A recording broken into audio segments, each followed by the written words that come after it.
وہ شام جو روئے ابتلا، وہ شام خوف و امتحان، وہ آہٹوں کی دہشتیں، وہ ڈوبتی پرچھائیاں، تیرو تبر کا برچھیوں کا کارواں۔ نوحہ قصیدے منقبت مرثیہ سلام، نوحہ قصیدے منقبت مرثیہ سلام،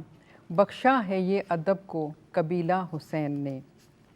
ناظرین محترم السلام علیکم۔ محرم الحرام کے خصوصی پروگرام کربلا اور اردو ادب میں آپ کی میزبان فرحانہ اویس ایک بار پھر حاضر ہے، اور جیسے کہ آپ نے اس شعر کو سن کے اندازہ لگا لیا ہوگا کہ یہ وہ تمام اصناف ہیں شاعری کی جن کو بہت مالا مال کیا ہے اس واقعے نے، اس سانحے نے۔ اور ہم اگر بات کریں مرثیے کی ہی صرف، تو مرثیے کو اردو شاعری میں شاعری کی آبرو کہا جاتا ہے۔ اس کے ساتھ ساتھ جو دیگر اصناف ہیں ان پر بھی ہم بات کریں گے آج۔ اس سے پہلے ہم مرثیے پہ ایک مفصل پروگرام بھی کر چکے ہیں اور دیگر اصناف پہ گفتگو ہوگی، اور اس گفتگو میں جو مہمان گرامی ہمارے ساتھ تشریف فرما ہیں ان کا تعارف پہلے میں آپ سے کراتے چلوں۔ ہماری پہلی مہمان ڈاکٹر فاطمہ حسن صاحبہ، جو ہمارے ساتھ مسلسل ہمارے تمام پروگرامز میں شریک رہی ہیں، معروف شاعرہ ہیں، اور ہماری آج کی دوسری مہمان جو ہیں ڈاکٹر رخسانہ صبا ہیں، جن کو میں پروگرام میں خوش آمدید کہوں گی۔ معروف شاعرہ ہیں، اسکالر ہیں، اردو ادب کی استاد ہیں، اور آپ نے کئی کتب بھی تحریر کی ہیں اور کئی کتب کو مرتب بھی کیا ہے۔ ڈاکٹر رخسانہ، آپ سے میں پہلا سوال کرنا چاہوں گی۔ میں نے یہ جو اتنی بہت ساری اصناف بتائیں، اور ان تمام اصناف کو اگر ہم یہ کہیں کہ اس سانحے سے جو وسعت ملی ہے، جو خزانہ ملا ہے لفظوں کا، تو یہ غلط نہیں ہوگا۔ آپ اس بارے میں کیا کہیں گی؟ جی بالکل، دراصل واقعہ کربلا کی حیثیت محض تاریخی نہیں ہے، بلکہ یہ واقعہ خیر و شر کی آویزش اور حق و باطل کے درمیان امتیاز کا سب سے نمائندہ استعارہ ہے۔ یقیناً۔ اب چونکہ یہ صدیوں پہلے اہل بیت رسول اکرم صلی اللہ علیہ وسلم نے جو قربانیاں دیں، ان سے گلشن اسلام کی آبیاری ہوئی، تو ہم یہ دیکھتے ہیں کہ عربی اور فارسی ادب میں بھی اس تناظر میں بہت ساری شعری تخلیقات وجود میں آئیں۔ تو اردو میں تو رسائی ادب کا ایک بے مثال سرمایہ موجود ہے، اور اس کے بارے میں گفتگو کرنے کے لیے بھی اتنا وقت درکار ہے کہ جس کی کوئی انتہا نہیں۔ اس کا بنیادی سبب کیا ہے؟ بنیادی سبب یہ ہے کہ جو کربلا ہے، جو واقعہ کربلا ہے، اس کا تعلق محض مسلمانوں سے یا کسی خاص طبقے کے اعتقادات سے ہی نہیں ہے، بلکہ اعلیٰ انسانی اقدار سے ہے۔ بہت اچھے۔ تو اب جو جبر و استبداد کے سامنے کھڑے ہونے کی قوت ہے، صداقت و جرأت ہے، یا صبر و ایثار ہے، تو یہ سب آفاقی قدریں ہیں۔ اب ان آفاقی قدروں کی وجہ سے یہ جو موضوع ہے، یہ نہ صرف یہ کہ مسلمانوں میں بلکہ غیر مسلموں میں بھی یہ مقبول رہا۔ ہم دیکھتے ہیں کہ اردو مرثیے کی روایت میں بے شمار ایسے شعراء ہیں جو غیر مسلم ہیں، ہندوؤں نے بہت کچھ لکھا، سکھوں نے بہت کچھ لکھا، ہندو مذہب سے تعلق رکھنے والے شعراء نے بے شمار کام کیے۔ اب یہ ہے کہ معاملہ کہ کربلا کا جو واقعہ ہے، اس نے کچھ اس طرح سے ہمارے ذہنوں پر، ہماری فکر پر، ہمارے جذبے پر اور ہمارے احساس پر اثر ڈالا ہے کہ ایک طرف تو یہ ہوا ہے کہ اردو شاعری نے کربلا کے جو جزیات ہیں اور جو اس کے حاصلات ہیں، ان کو بہت تفصیل سے آئندہ نسلوں تک منتقل کر دیا ہے۔ جی بالکل۔ اور دوسری طرف خود واقعہ کربلا نے اردو شاعری کو لسانی، تہذیبی، موضوعاتی اور حیاتی سطح پر اس طرح سے مالا مال کیا ہے کہ ایک طرف تو رسائی ادب جس کو ہم کہتے ہیں کہ سلام، مرثیہ، منقبت، نوحہ، سوز، یہ سب وجود میں آئے ہیں، اور دوسری طرف غیر رسائی ادب میں جس طرح سے یہ عناصر داخل ہوئے ہیں، رسائی عناصر، وہ بڑے کمال کی بات ہے۔ اس پہ تو خیر ابھی ہم آگے بات کریں گے۔ اور پھر زبان کے ذخیرے میں بھی بہت اضافہ ہوا ہے۔ تو ہم یہ دیکھتے ہیں کہ جیسے دکن بہت بڑا مرکز تھا مرثیے کی روایت کا، پھر شمالی ہند میں جو ہے لکھنؤ بہت بڑا مرکز تھا، خاص طور پہ نواب آصف الدولہ کے زمانے میں جس طرح سے عزاداری کی وہ ہوئے، عزاداری کو سرکاری سرپرستی میں فروغ ملا، اور دکنی دور میں بھی فروغ ملا۔ تو اس طرح سے ہم یہ دیکھتے ہیں کہ یہ صورتحال پیدا ہوئی کہ وہ ہماری تہذیب و ثقافت کا ایک حصہ بن گیا۔ بالکل۔ اب دیکھیں پروفیسر اکبر ہیدی کاشمیری نے جو ہے وہ ذکر کیا ہے اس زمانے میں لکھنؤ میں راجہ میوا رام کا ذکر کیا ہے، راجہ موہن رائے کا ذکر کیا ہے، اور بھی ہندو راجاؤں کا ذکر کیا ہے کہ جو باقاعدہ عزاداری کی محفلوں میں حصہ لیتے تھے. تو اس کا نتیجہ کیا نکلا؟ اس کا نتیجہ یہ نکلا کہ جب یہ چیز مجموعی طور پر ہمارے شعراء کے تخلیقی احساس کا حصہ بنی، تو مرثیے کی تو ایک روایت شروع سے چلی آ رہی تھی کہ مجلسوں میں ممبر پہ پڑھا جاتا تھا، لہن کا ایک انداز ہوتا، دکنی ادب میں بھی تھا یہ معاملہ کہ دکن میں بھی مرثیے لہن کے ساتھ پڑھے جاتے تھے. لیکن آہستہ آہستہ جو ہے وہ ہم دیکھتے ہیں کہ سلام اور منقبت اور نوحے کی روایت اتنی مضبوط ہوئی، جبکہ مرثیے کی روایت اب اگر ہم جدید عہد میں دیکھتے ہیں تو کمزور پڑی ہے، لیکن سلام، منقبت، نوحے اور سوز کی روایت ابھی بھی پوری قوت کے ساتھ جو ہے وہ جاری و ساری ہے. حضرت میر تقی میر کے ہاں آپ دیکھیں منقبت کی کتنی مثالیں آپ کو ملیں گی، نذیر اکبر آبادی کے ہاں بے شمار مثالیں ہیں، غالب کے ہاں مثالیں موجود ہیں، اور سلام کی بھی یہ روایت جو ہے اتنی پختہ ہوئی کہ آج آپ لاکھوں شعری مجموعے ہیں اردو کے، اگر آپ اٹھا کے دیکھیں تو ان میں سلام کا ایک اتنا بڑا ذخیرہ موجود ہے کہ اگر ہم اس پہ تحقیقی مقالہ لکھنا چاہیں تو ہم سمیٹ نہیں سکیں گے ایک مقالے میں، یعنی اتنے سلام لکھے گئے ہیں. اور یہ اس میں کوئی تخصیص نہیں ہے کہ کس نے لکھا، کیونکہ واقعہ کربلا جہاں میں نے کہا کہ ہر شخص کے احساس کو، کیا امیر، کیا غریب، کیا بادشاہ، کیا رعایا، کیا ہندو، کیا مسلمان، کیا غیر مسلم، ہر شخص کے احساس کو متاثر کیا اس واقعے نے. تو یہی وجہ ہے کہ ہمارے اردو ادب میں ایک طرف تو یہ حیاتی سطح پر ہم دیکھتے ہیں کہ سلام اور منقبت اور نوحے معنوی اعتبار سے بھی اور حیت کے اعتبار سے بھی، اور مرثیہ خاص طور پہ، اور دوسری طرف جو بہت بڑا اثر ڈالا ہے وہ غزل، نظم، قطع، رباعی اور جو دیگر اصناف ہیں. یعنی ہم اگر یہ کہیں کہ تمام اصناف پہ اس کا اثر نظر آتا ہے تو یہ غلط نہیں ہوگا. میر انیس نے بہت روایات لکھی، ہم سب جانتے ہیں. اب ان روایات میں رسائی عناصر بھی ہیں، اسی طرح جوش ملی آبادی کی روایات، اس میں رسائی عناصر موجود ہیں. تو یہ دبیر نے بھی روایات لکھی ہیں تو ان کے ہاں بھی رسائی عناصر موجود ہیں. قطعے بھی آپ دیکھتے ہیں، رئیس امروی نے اتنے قطعے لکھے، اتنے قطعات وہ لکھتے تھے روزنامہ جنگ میں، تو ہم یہ دیکھتے تھے کہ اس میں بھی ان کے جو قطعات ہیں اس میں بھی آپ کو رسائی عناصر مل جاتے ہیں. یقیناً بہت اور جدید اردو نظم پہ تو خیر بہت زیادہ اثر پڑا ہے، اور میں آپ کو یقیناً ابھی ہم اس کو اور آگے آپ سے مزید اس پہ ہی اور گفتگو کریں گے. آپ نے بہت عمدگی کے ساتھ ماشاءاللہ اتنے لوگوں کے بارے میں بتایا اور اس پورے موضوع کا بڑا خوبصورت احاطہ کیا. میں جاننا چاہوں گی ڈاکٹر فاطمہ حسن آپ سے کہ خواتین کا کیا کردار نظر آتا ہے اس میں، جو وہ لکھتی رہی ہیں، چاہے وہ شاعری ہو یا نثر ہو، آپ اس کو کس طرح سے دیکھتی ہیں؟ بالکل برابر سے، وہ کہیں بھی وہ اپنے مرد یا ہمارے عہد کے یا اپنے عہد کے عصر کے مرد شعراء سے پیچھے نہیں رہی ہیں. جیسے میں نے ذیخ شین کا حوالہ دیا کہ انہوں نے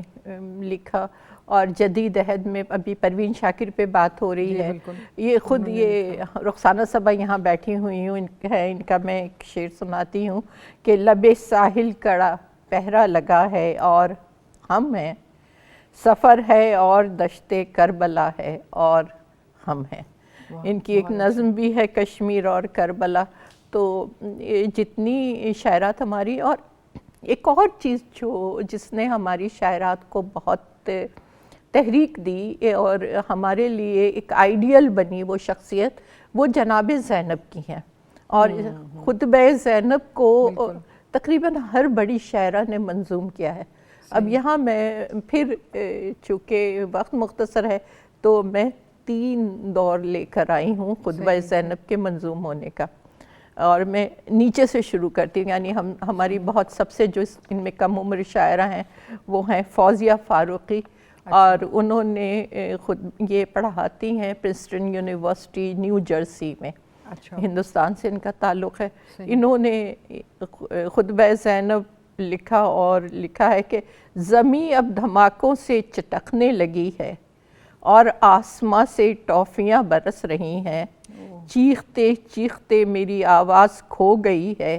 ٹیلی ویژن کے اس شور میں خطبہ زینب کون سنے گا،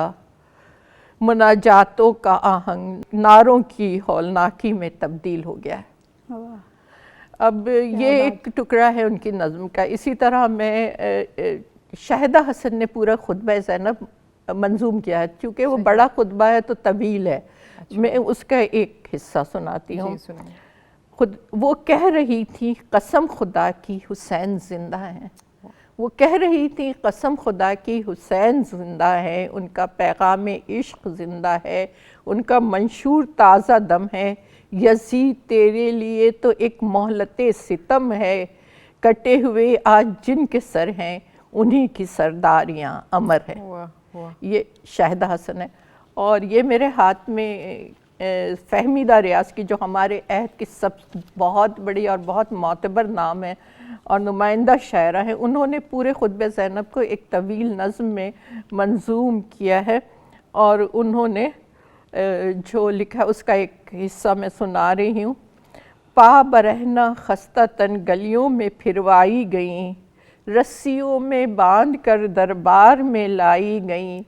سامنے صفاق قاتل تخت پر بیٹھا ہوا، تشت میں رکھا ہوا سر سید ابرار کا۔ اب کہاں کا خوف کیا اندوہ کیسی مصلحت، جل بجھے اور راکھ بن کر اڑ گئے چاروں طرف، شام کے دربار میں یہ معجزہ تھا رونما، جل گئی خاشاک سب شعلہ ہویدا ہو گیا، صرف روح مرتضیٰ زینب کے پیکر میں نہ تھی، صرف روح مرتضیٰ زینب کے پیکر میں نہ تھی، اس تجلی میں بھڑکتی روح تھی انصاف کی، اس کے آگے کچھ نہیں ہے حاکموں کا جاہ و نام، بے جھجک ہے خواب، بے جھجک بے خوف ہے ابہام ہے جس کا کلام، ایک بھیانک ظلم ڈھایا تو نے اے قاتل یزید، مت سمجھ تیرے لیے ہے فتح و نصرت کی نوید۔ تو یہ میں نے ان کی طویل نظم سے چند لائنیں پڑھی۔ تو آپ یہ دیکھیں کہ ان تین شاعرات نے جو مختلف عمروں کی ہیں خطبہ زینب کو ہی موضوع بنایا ہے، اس کے علاوہ ہر طرح سے استعاروں میں، اور ردا کو ابھی میں نے ایک پروگرام میں تسنیم عابدی کا اشعار سنائے ہیں، تو یہ لکھے ہیں اور تمام شاعرات نے لکھے ہیں، اس میں کسی فقہ کی یا کسی مذہب کی بات نہیں ہے۔ روپ کماری ایک شاعرہ تھی جن کا تذکرہ ہے ہندو مرثیہ گو شعراء میں، انہوں نے مرثیہ لکھا اور بہت کمال کا مرثیہ لکھا ہے۔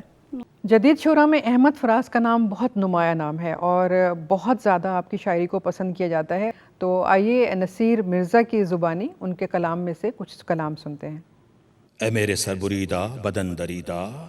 صدا تیرا نام برگزیدہ، میں کربلا کے لہو لہو دشت میں تجھے دشمنوں کے نرغے میں تیغ در دست دیکھتا ہوں، میں دیکھتا ہوں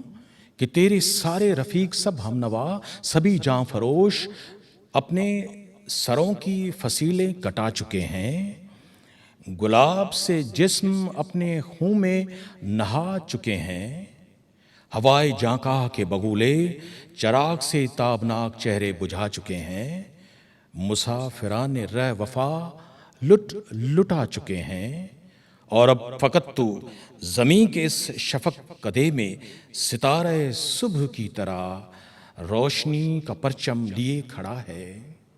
یہ ایک منظر نہیں ہے، ایک داستاں کا حصہ نہیں ہے، ایک واقعہ نہیں ہے، یہیں سے تاریخ اپنے تازہ سفر کا آغاز کر رہی ہے، یہی انسانیت نئی رفعتوں کو پرواز کر رہی ہے۔ میں آج اسی کربلا میں بے آبرو نگوسر شکست خوردہ خجل کھڑا ہوں، جہاں سے میرا عظیم ہادی حسین کل سرخرو گیا ہے، حسین سرخرو گیا ہے، میں جاں بچا کر فنا کی دلدل میں جاں بلب ہوں، زمین اور آسماں کے عز و فخر سارے حرام مجھ پر، وہ جاں لٹا کر منارہ عرش چھو گیا ہے۔ رخسانہ صاحبہ، یہ جس طرح سے ہم گفتگو کر رہے ہیں تو کبھی کبھی ایسا محسوس ہوتا ہے کہ جو سانحہ کربلا ہے وہ اردو ادب کا ایک فطری موضوع ہے، یعنی اس نے نا اپنی ایک ایسی جگہ بنا لی ہے کہ ہمیں ایسا لگتا ہے کہ اس کے بغیر اردو ادب مکمل ہی نہیں ہے۔ تو اگر ہم یہ کہتے ہیں کہ یہ واقعی ایک فطری سا موضوع ہو گیا اس کا، تو آپ اس بارے میں کیا کہیں گے؟ جذبہ اور احساس ہے، اس تک واقعہ کربلا کے تمام تر اثرات کچھ اس طرح منتقل ہوئے ہیں کہ وہ ہماری فطرت کا حصہ بن گیا ہے۔ بالکل۔ اور اس کی مثال میں یوں دوں گی کہ کیونکہ ہم ذرا وقت کم ہے تو ہم چاہیں گے کہ جدید، کیونکہ اصناف کی آپ نے بات کی تھی، تو ہم جدید اس میں کیسے آئے، تو میں اس حوالے سے بات کروں گی کہ دیکھیے اب مثال کے طور پر جب تحریک خلافت چلی، مولانا محمد علی جوہر کا دور، ٹھیک ہے نا، تحریک خلافت چلی اور مولانا محمد علی جوہر اس زمانے میں جیل میں تھے، صحیح، اور برطانوی استبداد کا دور تھا۔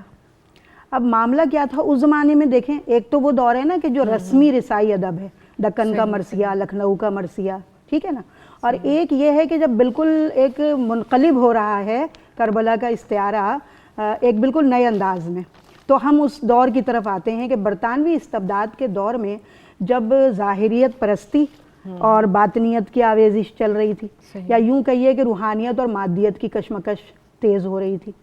تو اس دور میں جذبہ حریت کی باتیں ہو رہی تھیں، آزادی کی باتیں ہو رہی تھیں، تو محمد علی جوہر جیل میں تھے اس وقت، اور ان کی ایک غزل جیل سے باہر آتی تھی،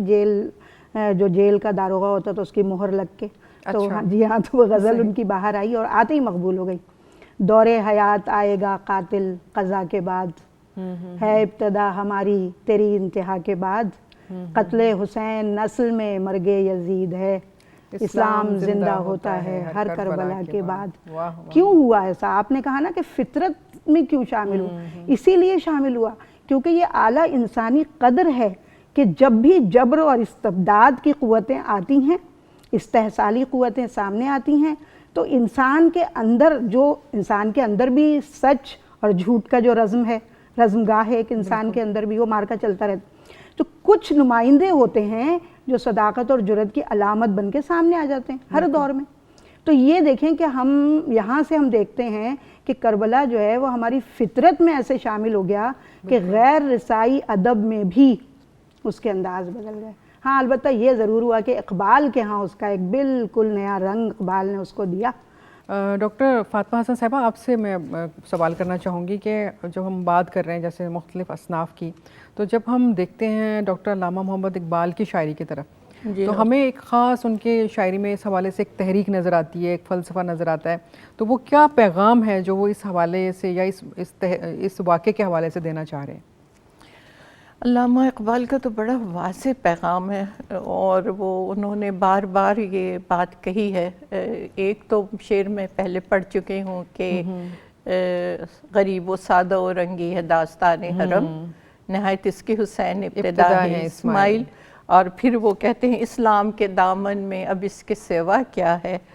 ایک ضرب ید اللہ، ایک سجدہ شبیری، اور پھر وہ یہ بھی جو ظلم و استبداد کی قوتوں کا جو ایک واضح تقسیم ہے وہ بھی بتاتے ہیں کہ حقیقت ابدی ہے مقام شبیری، حقیقت ابدی ہے مقام شبیری، بدلتے رہتے ہیں انداز کوفی و شامی۔ تو یہ انداز کوفی و شامی کو آج بھی ہم بدلتے دیکھ رہے ہیں۔ انہوں نے ایک بڑا اسٹرانگ میسج دے دیا ہے، اسٹرانگ، ہر جگہ انہوں نے اسٹرانگ میسج دیا ہے، اور انہوں نے ہر جگہ امام حسین کو عشق کے استعارے میں استعمال کیا ہے، اور عشق آپ کو پتہ ہے کہ ٹوٹل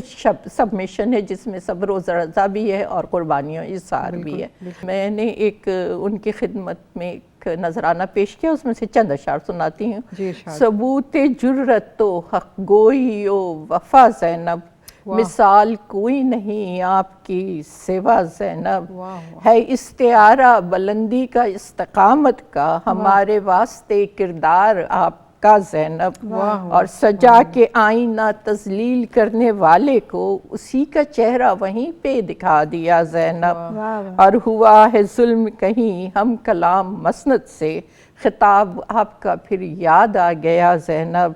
وہی ہے مارکے خیر و شر زمین، وہی فرات، وہی تشت کربلا زینب، تمام راستے بازار شام جاتے ہیں، ہمیں بھی چاہیے بس ایک رہنما زینب۔ واہ واہ واہ، بہت خوب، بہت بہت خوبصورت شعر مجھے یاد آتا ہے، اسی پر میں اپنی گفتگو کا اختتام کروں گی کہ انسان کو بیدار تو ہو لینے دو، ہر قوم پکارے گی ہمارے ہیں حسین۔ واہ واہ، بہت خوب، بہت اچھے۔ اور میں سمجھتی ہوں کہ اتنی خوبصورت گفتگو، اتنے خوبصورت پیغامات ہمیں امام عالی مقام کی زندگی سے، اس پورے سانحے سے جو ملتے ہیں، اور وہ ہمیں کسی بھی طرح مایوسی کی طرف لے کے نہیں جاتے، بلکہ ہمیں وہ تحریک دیتے ہیں، وہ ہمیں حرکت دیتے ہیں. یعنی اس واقعے کو گزرے ہوئے 1400 سال ہو چکے، اس کے باوجود ہر دور میں جو آپ کو حرکت محسوس ہوتی ہے، تحریک محسوس ہوتی ہے، یا آپ اپنے آپ کو اس قابل سمجھتے ہیں کہ آپ بدی کے خلاف لڑ سکیں، تو وہ عالی مقام کی شخصیت ہی ہے جو آپ کو یہ سبق دے رہی ہے، یہ آپ کو بتا رہی ہے کہ آپ اسی طریقے سے اگر اپنے ارادوں میں آپ کے ارادے مصمم اور آپ ڈٹ جائیں تو یقیناً بدی کو شکست ہو کر رہتی ہے. تو آج کا یہ خوبصورت سا پروگرام اپنے مہمانوں کا شکریہ ادا کرتے ہوئے میں مکمل کروں گی. ڈاکٹر فاطمہ حسن صاحبہ، آپ کا بہت شکریہ، آپ ماشاءاللہ ہمارے پروگرامز میں ساتھ ساتھ رہتی ہیں. ڈاکٹر رخسانہ صبا صاحبہ، آپ کا بہت شکریہ، بہت خوبصورت گفتگو ہوئی آپ کے ساتھ بھی، بڑا اچھا لگا. آپ پروگرام مکمل کریں گے اور انشاءاللہ پھر آپ سے ملاقات کریں گے. اللہ حافظ. وہ شام جو روئے ابتلا، وہ شام خوف و امتحان، وہ آہٹوں کی دہشتیں، وہ ڈوبتی پرچھائیاں، تیرو تبر کا بر